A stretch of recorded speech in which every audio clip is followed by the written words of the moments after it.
Alright guys, so today we're talking about a last man standing match, and remember the reason we're doing so is because I want to show you how much replayability there is in these match modes and what you're getting when backing the Double Trouble or Nothing expansion. And this is the last man standing match is one of my favorite matches of all time. It's just one of the most brutal, one of the most epic blow-off matches that you can have in professional wrestling. And today we've had it set up where the British Bulldog is, in a heated feud with Jax Felix, and they're having this massive blow-off match on a pay-per-view or in 200 years into the future, some sort of virtual reality, multiverse kind of show, and they are beating the hell out of one another. And the way this match is set up is, you set up your player boards and your cards just like normal, but each wrestler gets a health pack. And this is because we're in the future. Technology has evolved where, especially in brutal matches like last man standing matches, players and wrestlers are allowed to have these health packs that can help you recover health and during the match if things get really bad. There's even nanobots that you can get your hands on that will recover your health later, and we'll talk about that. There's obviously, just like any other wrestling match, you'll have a bunch of weapons that you can use, and we'll talk about each weapon here in a second. You'll have your normal die and then one defensive die, which we'll also talk about. Now, the way this match works is just like a basic match. You're fighting one another. That doesn't change. But what changes is what happens when you successfully pull off a move. And before I show you that, I want to show you the three types of weapons. Actually, four in this game. One is the table. So you'll notice here, a table looks exactly like a chair in terms of the visual. And the reason is these are called devastating weapons. You can't pick up a table and smash someone with it. Well, not usually. What you usually do is you execute a move onto a table. Similarly, yes, you can smash people with a ladder, but more times than not, you would grab a ladder and you would execute a move off of it or onto it. And here it'll tell you what kind of moves you can execute on a table and a ladder, which are obvious. And then it'll tell you how much extra damage, in addition to your card, whatever damage your move does, you'll add 4 more damage for the table, and you'll gain 4 additional momentum for that what we call a devastating attack, which is an attack that crashes your opponent through the table. And this rules means in a last man standing match, the you have 10 counts to get up, right? The referee counts to 10. This means that you lose 6 counts as the person who just got thrown into the table. You actually only have 4 attempts to get up after this brutal, devastating attack.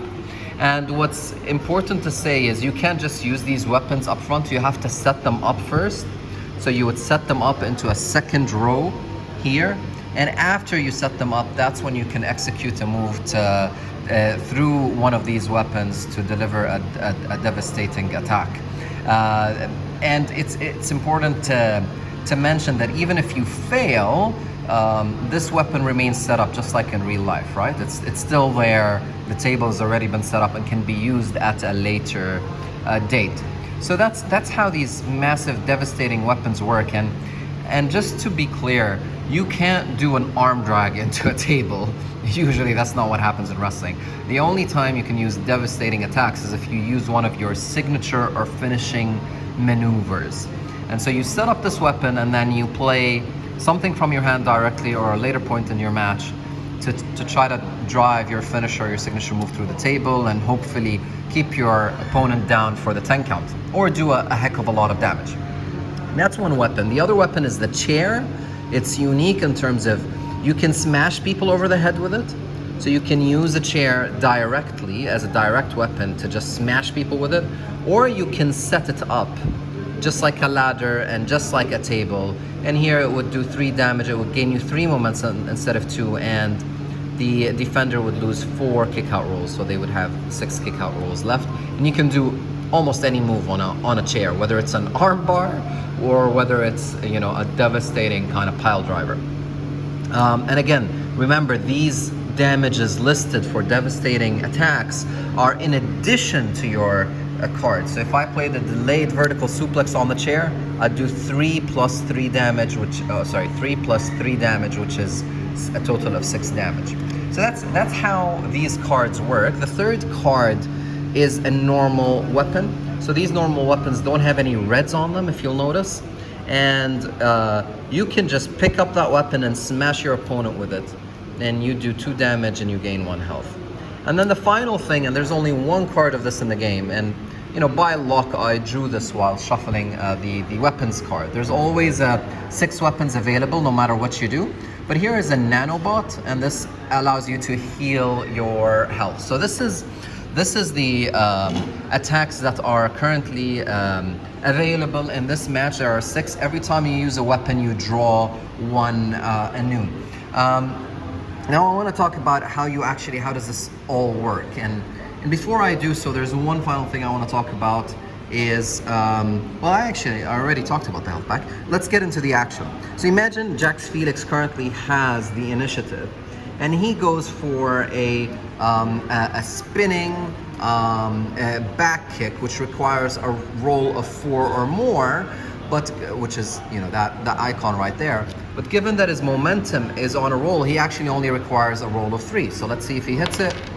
Yep, he got a 3 exactly. So it's successful. You'll notice he does 3 damage and gains 3 additional momentum. So he'll gain 3 additional momentum, and the Bulldog gets 3 damage right here. Now, Jax could use one of those weapons directly and just smash his opponent with it, or he can set up a weapon, and he chooses to set up one of these beautiful, devastating weapons. So he sets it up by moving into the second row right here, and you draw a new card to replace it, which is, wow, another ladder.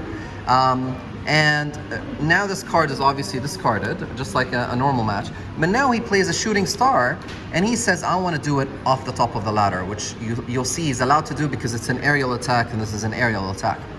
And he would spend 2 stamina, and if he hits this, he would do 8 damage and gain 8 momentum, which is already high on momentum. He'll only gain 2.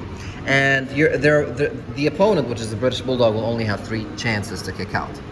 Now, with the devastating weapon, if the Bulldog wants to stop it discarding his cards, in a normal attack, you discard 2 cards. Here, you have to discard 3 cards to do so. And that's quite expensive, right? So instead, the Bulldog opts to use his reversal token, and he does so because he's going to require a roll of 2, because it's 4, but he has unstoppable momentum. This is a signature move. That's very highly likely that he's going to hit it. So, that's been blocked through the reversal icon here, which the Bulldog spends 2 stamina to do this. He does 2 damage. He scales back the momentum by 2, and this weapon remains set up. So the Bulldog's reversed it, but the ladder's still out there. It's still in the ring. Now it's time for, and excuse me, I just wanted to clarify something. Because Jax Felix played the shooting star right after he set up the ladder, he gets a -1 roll. So instead of 4, he gets a 3, plus, if you remember, the momentum was unstoppable. He would have rolled a success even if he rolled a 1, and that's why the Bulldog had to stop it using his reversal icon. Now the Bulldog says, okay, it's my turn. And he uses a back suplex. He spends 1 stamina. He reads a roll of, oops, sorry, wrong dice. He rolls a roll of 2. He rolls a roll of 4 in this case. He does 1 damage to Jax Felix. Jax Felix gains 1 stamina. And remember, I might not have shown it on the camera, but every time the Bulldog was attacked, I had gained 1 stamina, or I drew a card. In this case, I was drawing 1 stamina. And that gives 1 momentum, and Jax elected to gain 1 stamina as compensation.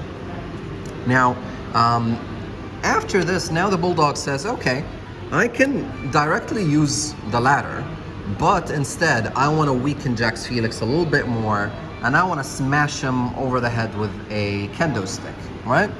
And so he triggers this kendo stick after successfully executing an attack. And here, Jax Felix is has a choice. He can either use his reversal icon, which he's already exhausted in the match. He can discard the only 2 cards in his hand to stop, which, you know, in this case, he will not do. The other way he can do so, and even if he had a reversal icon, he can still do this, is he can roll this dice.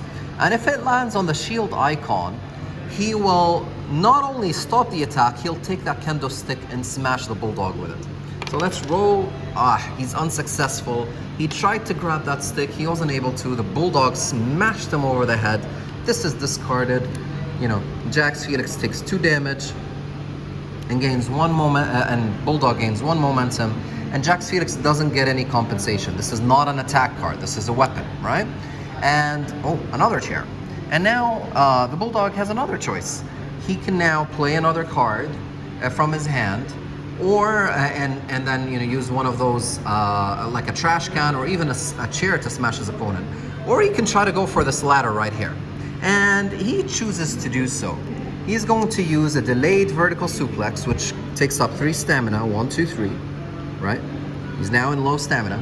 He needs to roll a 4 or more to smash this ladder. And again, Jax Felix doesn't have a reversal icon, and he only has 2 cards. So if he had 3 cards, he could have discarded them to stop this, but he doesn't. The bulldog is trying to do a delayed vertical suplex onto the ladder or off the ladder, whatever your imagination, whatever you want to imagine that the bulldog is doing. And he needs a roll of 4+. He doesn't have enough in momentum to reduce that. And he's going to use a special ability where he triggers on offense before an attack roll that gives him -1. So that's a roll of a 3 that he really needs. And so he rolls, and it's a 6. He didn't even have to use that token. He smashes Jax Felix, and then he suplexes him onto the ladder. Now this does 6 damage, not even 6, 8 damage, excuse me, and gains him 8 momentum. So the momentum completely switches from 4, goes all the way to the other side, right? Which is massive for the bulldog. And he does 8 damage. I mean, there's not much damage Jax Felix can take more than that, but imagine if he hit that early on, he would have completely depleted his element. And now Jax Felix has 3 rolls to kick out, because he usually gets 10, and this is a -7, so he has 3 rolls to kind of, and not kick out, but to get up. And he can obviously use stamina, so 1, 2, 3, 1, 2, 3, 1, 2, 3, so he's used it 3 times, and his health is now 4, and he has to roll 4 times to get up. Let's see if Jax gets up. 1, he doesn't. 2, he doesn't. Oh wait, I forgot. So he could use his health pack. So he's just used his health pack right now, and it goes 1, 2, 3, 4, and that's 1 time use. And now all he has to roll is an 8 or less. If I remembered that before, I would have obviously used it before my first roll, and that's 8, which is 8 or less. And so Jax Felix actually miraculously gets up after that devastating suplex, and this card is discarded, and the bulldog gets to go again. This ladder is also discarded from that devastating attack, and now it's the bulldog's turn. He can hit a running clothesline and then set up maybe one of those weapons and hit his running power slam. In the meantime, if he does so, I think it would be prudent for Jax Felix to start drawing cards, even though his stamina is low, so he can block one of those devastating attacks, because it might be difficult. It might be easier for the bulldog to hit them, given that the bulldog is gaining momentum very quickly. So I hope that explains kind of how this game works. It's quite different, as you can see. You're trying to keep your opponent down for the 10 count. You're trying to smash him with these weapons. But it's not just as simple as grabbing a weapon and hitting him with it like we did with the kendo stick. There's also an element of deliberation, of setting up a weapon, of trying to execute a weapon on it, of blocking that weapon and strategizing about whether you need to gain stamina or cards or so forth. And again, I just want to make this clear in case this doesn't come out in the video like I intended. If I successfully hit a running power slam and I set up a chair, and now I want to do the running power slam directly, so I hit a running clothesline, and now I want to hit the running power slam directly after I set up the chair. My roll won't be a 6, it'll be a 5. You always get a -1 if you set up the weapon and then immediately try to use a move on it. Plus, obviously, any modifiers you have on momentum. Anyways, this is such an exciting game, and I just want to remind you that there's a solo version of this, of the cage match, and that really enhances your replayability.